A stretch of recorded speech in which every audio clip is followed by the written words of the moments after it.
Why are there so much damn moblins in these recent Zelda games?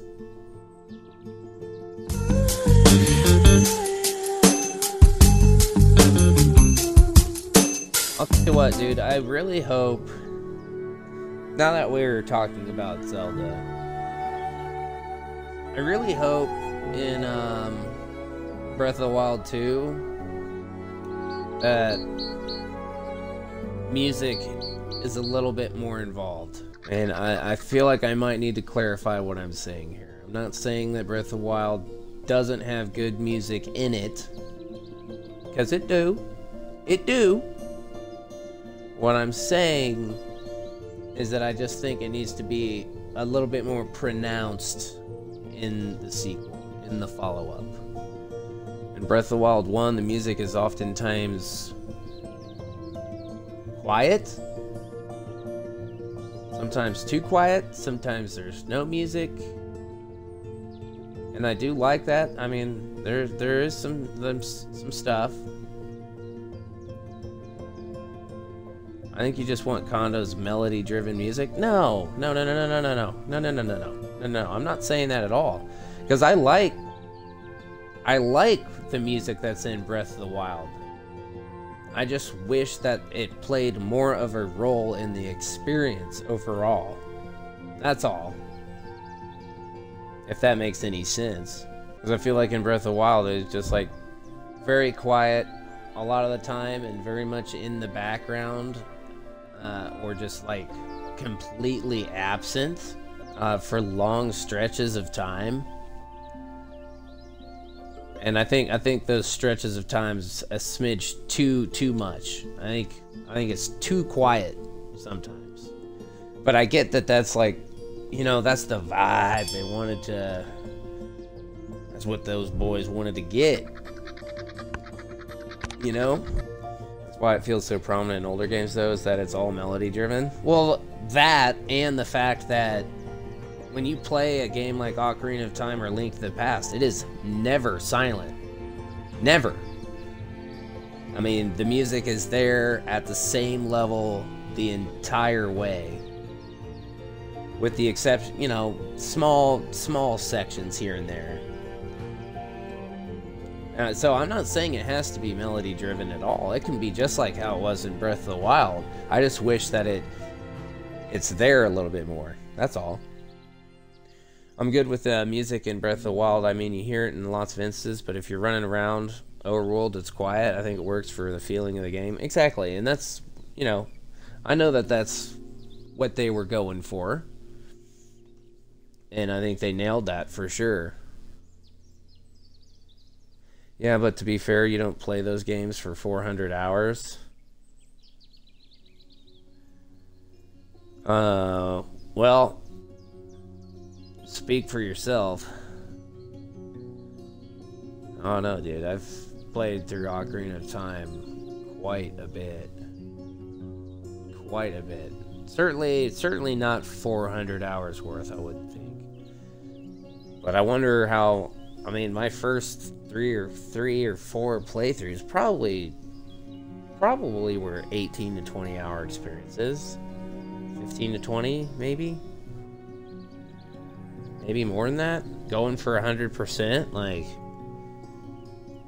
I don't know. You can certainly sink some time into playing that. I've played Ocarina of Time a lot. Like it a lot. And Breath of the Wild, yeah, you could play that game for 400 hours for sure. You could definitely sink a lot of time into it.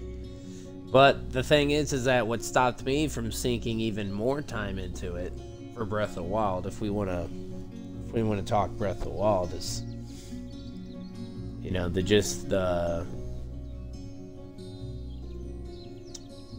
felt like it was lacking a little bit on stuff to do. Just a little bit. Just a little bit.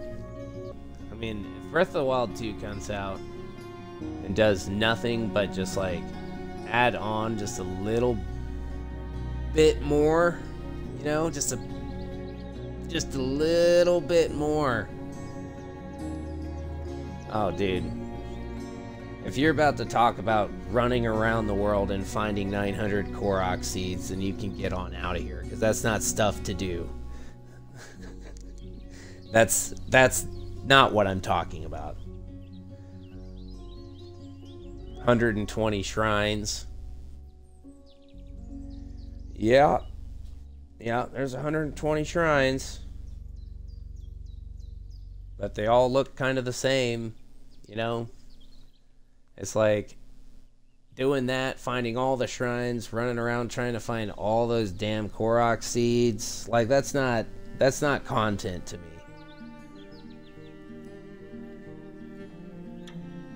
You just need to experience it on master mode and don't use waypoints.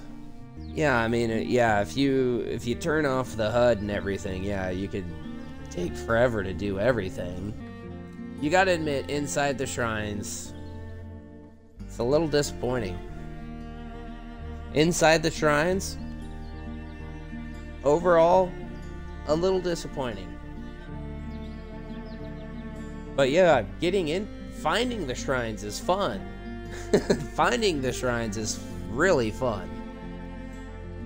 Like, I enjoyed finding shrines and finding out how to get to some shrines. Totally enjoyed that. But inside the shrines are super cool puzzles.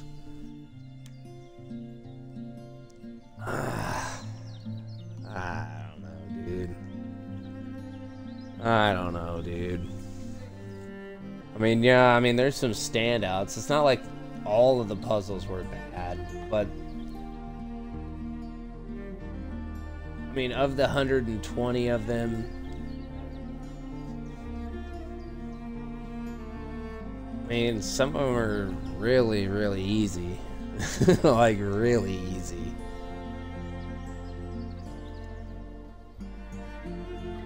Like, some cases, just like getting to the shrine is harder than doing the shrine. But like, all of them, all the shrines have the same exact feel, like, not feel, visually, it's just like the same kind of surfaces and the same, you know, like tablet writing, and you know, you can't look at that stuff and just be like, man, I would have loved to have a little bit of variety in the look of the shrines. You know, change up the colors here and there. You know, I don't know. I get that the Divine Beast looks similar and the shrines look similar, but that doesn't mean that the content isn't fresh within. I mean, the Divine Beasts were pretty cool. Divine Beasts are pretty cool, but again,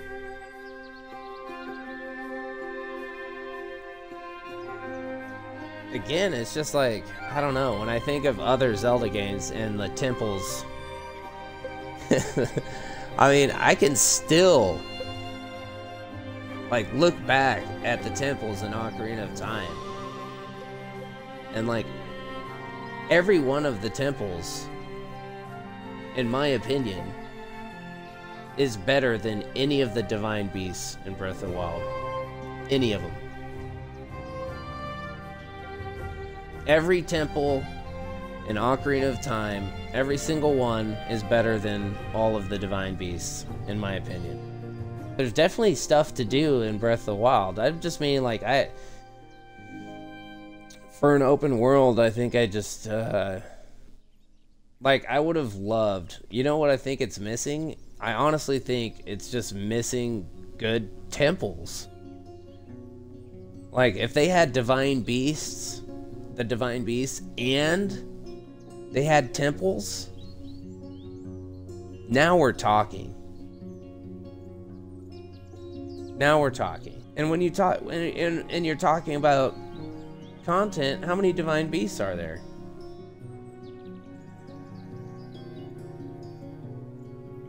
4?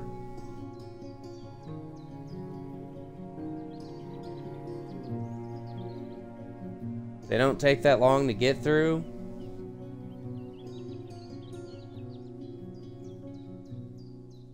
I'm not saying that it's not good. I played that game for like 100-something hours.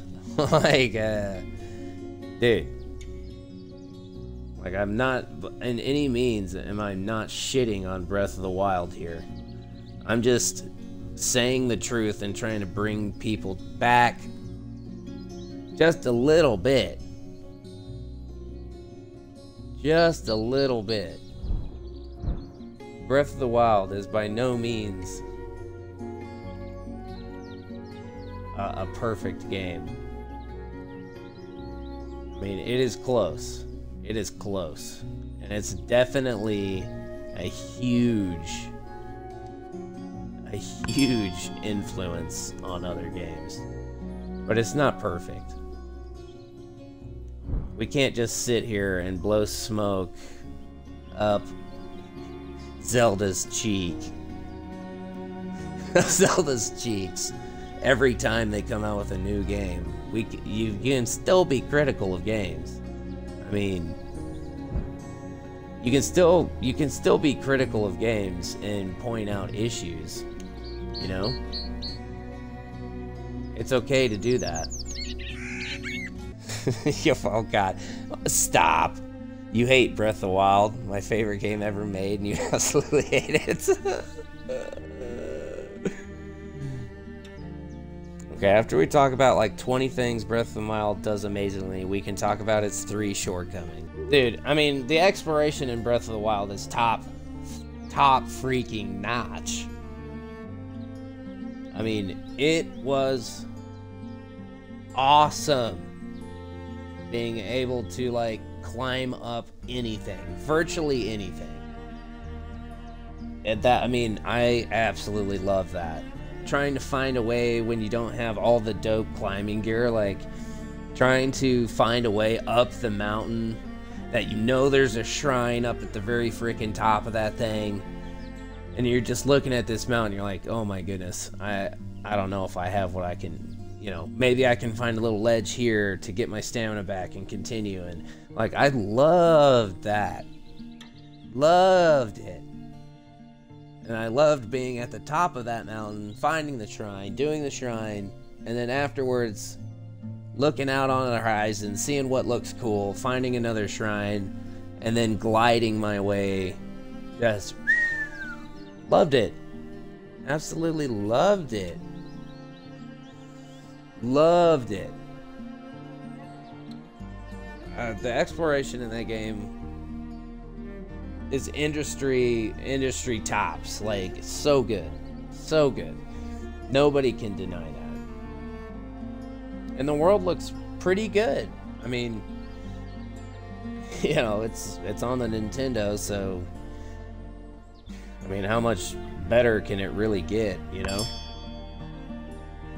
I'm not sure, but maybe we'll see. You know, graphically it's not gonna, nobody's gonna crap their pants from it, you know?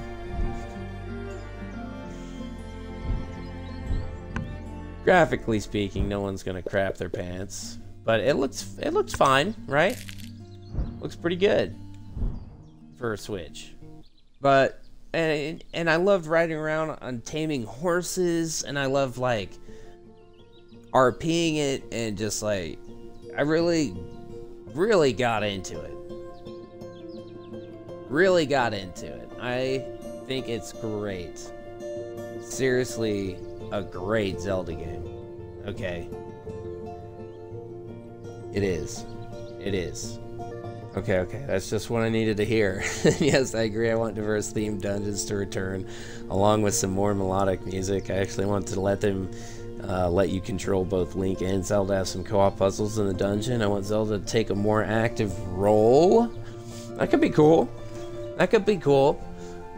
I mean,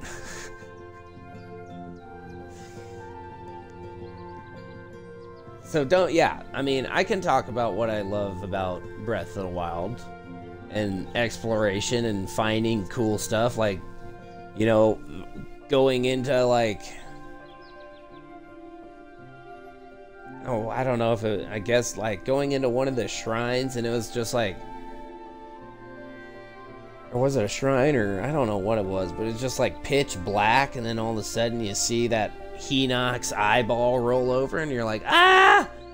There's fire, and I had a freaking like fire arrow, and I was just like shooting, and I set his like shin armor on fire, and his armor was on fire on his freaking body, and it was so cool, and it was lighting up the room, the space, and I just remember being like, whoa, this is sweet.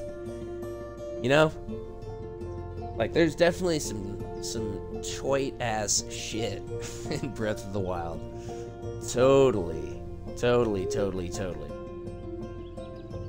So don't think I'm just over here talking shit on a game that I hate, because that is not the situation, okay? That is not the situation. I loved Breath of the Wild. But I can be critical of it, because it seems that, like, so few are critical of the game, and it bugs the shit out of me. It bugs me a smidge that people aren't a little bit more critical about it. As I'm sure if people think that same thing about Elden Ring right now. You know? It's like, I love Elden Ring. I can definitely still be critical and find things I don't like about the game, 100%.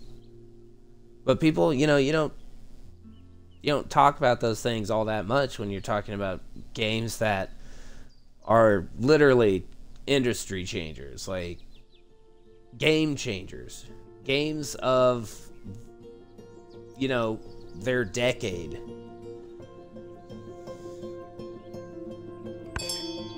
It's like, yeah, these are some really good ass games, but I ain't about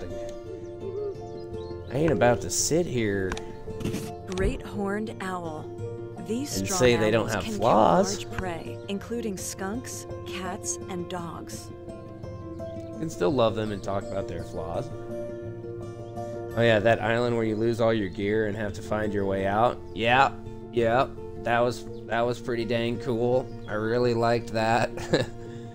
It was definitely hard to figure out what was going on there, and I loved all the tablet powers, man. The magnetic stuff, the bombs, all the different bombs, the freaking ice things. Like, there's just like so much that you could experiment with and do in Breath of the Wild, and I loved that too.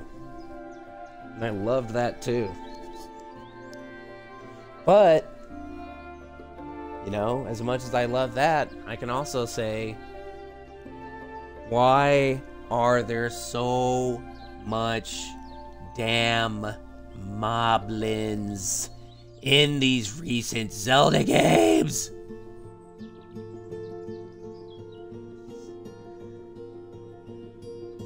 I'm tired of seeing moblins, damn it. I just wish that there was a little bit more enemy variety as well. You know? Just a little bit.